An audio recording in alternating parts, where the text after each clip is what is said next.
Welcome to High-End Homes Handled Right. This is the Real Property Management Luxury Podcast hosted by yours truly, Lyndel Johnson. Today's episode, we are going to talk about 3-day notices. And we're going to talk about things that you should do to try to help prevent from having to deliver a 3-day notice, and really how to deal with a tenant who just hasn't paid on time. So you've decided to rent your property and you have done your due diligence and screening your applicant. Everything looks great. You know, they have great income, great rental history, credit score is amazing, and no criminal everything is just what you expect for an impressive tenant. And they move in, 1 month goes by, they pay on time. 2nd month, they pay on time. 3rd month, you look at your whatever app you're using, or you look to see if rent was paid, and you realize that they haven't paid your rent. You haven't received rent from them. So you call and you email and nothing. And now we're down to later on into the month, and you've just decided, you know what, I'm going to give them a chance and we'll see if they pay, which is something you should never do. And all of a sudden you realize you're not getting any payment, but the late fee is there, but they're still not paying.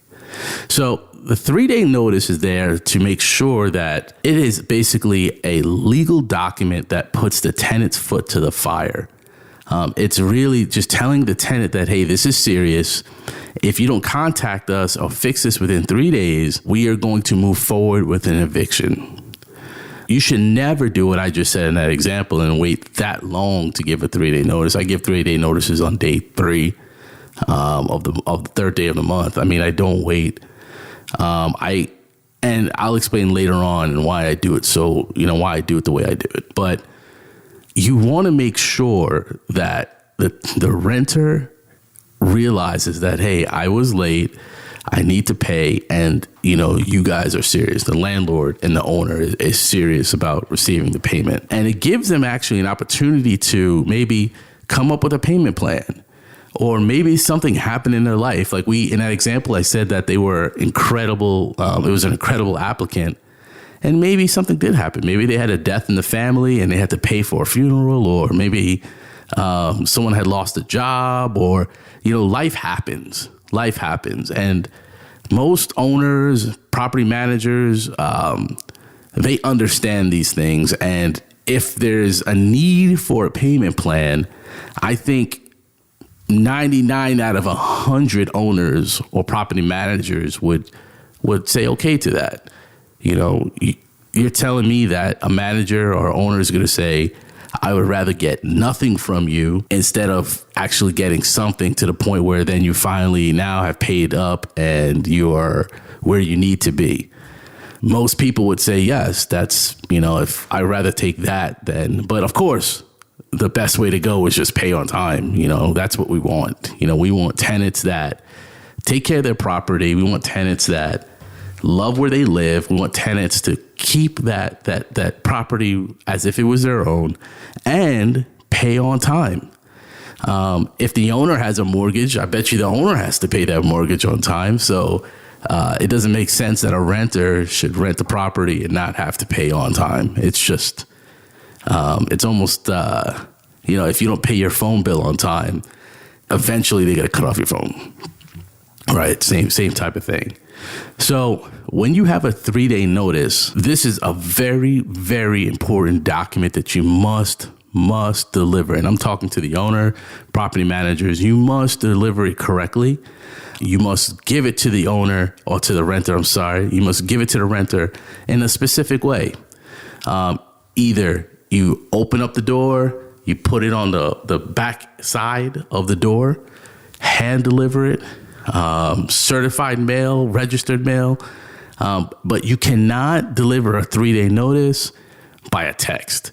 You can't deliver it by an email. It can't be delivered through just a phone call. So I can't call a tenant. Like today is the 3rd of the month. It's the 3rd of July. I can't call a tenant that right now that is late and say, hey, you're late. This is your verbal 3-day notice. It doesn't work that way. There's a specific way. Now, let's say you given the 3-day notice, they still don't respond. You've now moved forward to continuing with the eviction process. Now you've gotten to eviction court. Whenever you get a court date, one of the things that the judge is going to look for is that 3-day notice, and they're going to ask, how did you deliver it? It's a question that I've seen several times, but that is, just make sure that the 3-day notice is filled out correctly, A, and B, make sure it's delivered correctly. And then, another thing, if you deliver that 3-day notice and the tenant responds to that 3-day notice and you decide to have a payment plan, make sure you have your documents already done. Make sure it's an accurate document. Make sure it's legible. Make sure that the tenant can understand it, you can understand it, and that they understand what is due and when it's due. And if the tenant says, you know what, I can't pay all of the rent right now because of a situation we had in our family. So on the 15th, I'll pay you the first half. And by the 20th, I'll pay you the remaining. And then, we'll be square. If the 15th comes and you do not receive what they said they were going to give you, then you have every right to continue on with the eviction process. And that may sound pretty harsh, but you never want to have an eviction, but you also don't want 1 month rent turning into 2 month rent, turn to 3, 4, 5, and now the renter owes $15,000, for example. You'll never get that. You will never get that money back. So, let's rewind a little bit. Earlier I said that I like to give, rent is late on the 3rd of the month. And I am very big on really checking my delinquency report on the 3rd, because, if a renter gets behind 1 month of rent, it is going to be very hard for them to get out of that. So now July, they haven't paid July. Now August comes, and now they owe the August rent. Are they going to be able to pay for July and August, especially if they were struggling in July? Chances are they're not. They're not. And it's going to turn July rent, it's going to turn into August rent not received, and then it's going to turn to September. And it's just going to be the snowball effect. It's just going to keep getting bigger and bigger and bigger and bigger and bigger. So eventually you're going to decide to evict. And if you're a property manager, your owner's going to be upset. Your owner's going to say, look at all this money that I haven't received. And then by the time you get to eviction court, the eviction court is not going to be the same day that you will file for eviction. So you probably wait months after that. Now you're talking about more months tacked on. And it's just a huge mess. And even if the tenant had wanted to pay on time, it's gotten to a point now where they're probably just given up and said, hey, there's no way I can afford $15,000 to pay back. So they are now just living rent free. It's just a mess. It's a mess. So what you want to do is you want to nip it in the bud right away. As soon as you see that they're late, give a call, show that you care, and find out what the problem is and what you can do. But make sure you cover yourself with these legal documents so that if it ever gets to eviction, you are ready and you've done everything you were supposed to do. And if you're a property manager, your job is to take care of that owner. And if you're an owner, managing this property yourself, you want to make sure that you take care of your asset. Owning homes and renting out homes is an expensive. It's expensive. It's expensive, and you want to take care of that asset.